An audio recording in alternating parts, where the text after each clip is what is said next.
Sasto Tips Alpha. Hello viewers, welcome to স্বাস্থ্য alpha channel পক্ষ থেকে সকলকে স্বাগতম। তো বন্ধুরা, আজকে যে মেডিসিনটি আলোচনা করব আপনাদের সাথে, এটির নাম হচ্ছে অর্গাটেল ট্যাবলেট। মেডিসিনটি নিয়ে বিস্তারিত আলোচনা করব, এর ব্যবহার, পার্শ্বপ্রতিক্রিয়া, খাওয়া নিয়ম সতর্কতার সাথে। তার আগে একটি কথা বলে নিই, আপনি যদি আমার চ্যানেল নতুন হয়ে থাকেন, চ্যানেলটি অবশ্যই সাবস্ক্রাইব করবেন এবং পাশে থাকা বেল আইকন বাটনটি ক্লিক করে রাখবেন, যাতে করে আমরা ভিডিও দেওয়ার সাথে আপনাকে নোটিফিকেশন পৌঁছে যায়। আগে থেকে যারা আমার চ্যানেলের সদস্য হয়েছেন তাদের সকলকে ধন্যবাদ। ভিউয়ার্স, প্রথমে আমি মেডিসিনের সম্পর্কে পরিচয় করে দেই।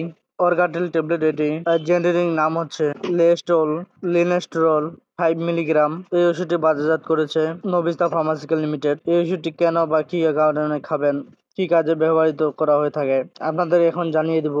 এটি একটি মহিলাদের হরমোন জাতীয় মেডিসিন।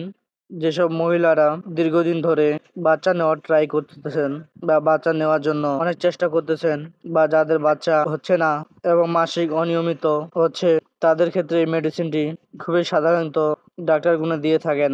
মাসিক অনিয়মিত এবং বেবি কনসিভ হচ্ছে না, তাদের ক্ষেত্রে এই মেডিসিনটি খুব ভালো করে কাজ করে থাকে। প্রাথমিকভাবে এই ওষুধটি খুব ভালোভাবে কাজ করে থাকে। ডাক্তারগুলো প্রথমত মেডিসিনটি দিয়ে থাকেন। এই ওষুধের মাত্রা এবং সেবনবিধি রোগ বেদে লক্ষণ দেখে মাত্রা এবং সেবন এক একজনের ক্ষেত্রে এক এক রকম ভিন্ন ভিন্ন হয়ে থাকে।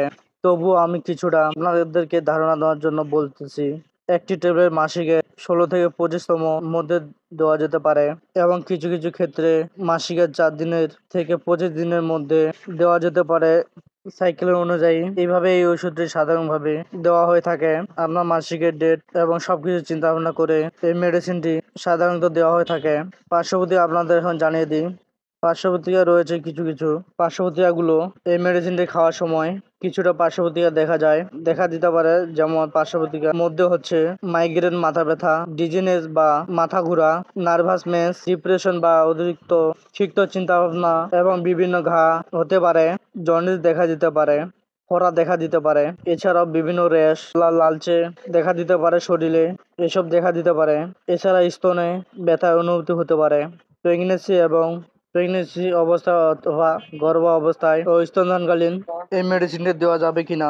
এই মেডিসিনটি সাধারণত নেসিক জন্য দেওয়া হয়ে থাকে। বিশেষ করে অনেক সময় প্রেগনেন্সি হয়ে থাকে, প্রেগনেন্ট হওয়ার জন্য ব্যবহার করা হয়ে থাকে। সেক্ষেত্রে প্রেগনেন্সি সময় এই মেডিসিনটি না ব্যবহার করাই ভালো এবং স্তনদানকালীন ব্রেস্ট ফিডিং এর সাথে সময় এটি না ইউজ করাই ভালো, কারণ এটি যুদ্ধকালীন নিশ্চিত নয় সম্ভাবনা থাকে। তাই যুদ্ধকালীন এই মেডিসিনের ব্যবহার না করাই ভালো। এই হলো ভিউয়ার আজকের মতো ভিডিওটি বিস্তারিত আলোচনা। এখন আপনাদেরকে এই ওষুধটির প্রাইস জানিয়ে দিব। এই মেডিসিনের প্রাইস হচ্ছে এক পাতার 10টি ট্যাবলেট থেকে 10টি ট্যাবলেটের দাম 115 টাকা এবং পার ট্যাবলেট 11 টাকা 50 পয়সা করে। আপনারা এই ওষুধটি যে কোনো ফার্মেসিতে পেয়ে যাবেন। তো ভিউয়ার আজকের মতো ভিডিওটি এখানে শেষ করতেছি। যদি ভিডিওটি আপনাদের প্রয়োজন হয় বা ভালো লাগে থাকে, তাই ভিডিওটিতে অবশ্যই লাইক দিবেন এবং ভিডিওটি যদি কিছু জানার থাকে তাহলে আপনাদের কমেন্ট করে আমাকে জানাতে পারেন। যথাযথ আমি চেষ্টা করবো আপনার প্রশ্নের উত্তর দেওয়ার জন্য। তো ভালো থাকুন, সুস্থ থাকুন। খোদা হাফেজ। আসসালামু আলাইকুম রহমতুল্লাহ। Sasto Tips Alpha.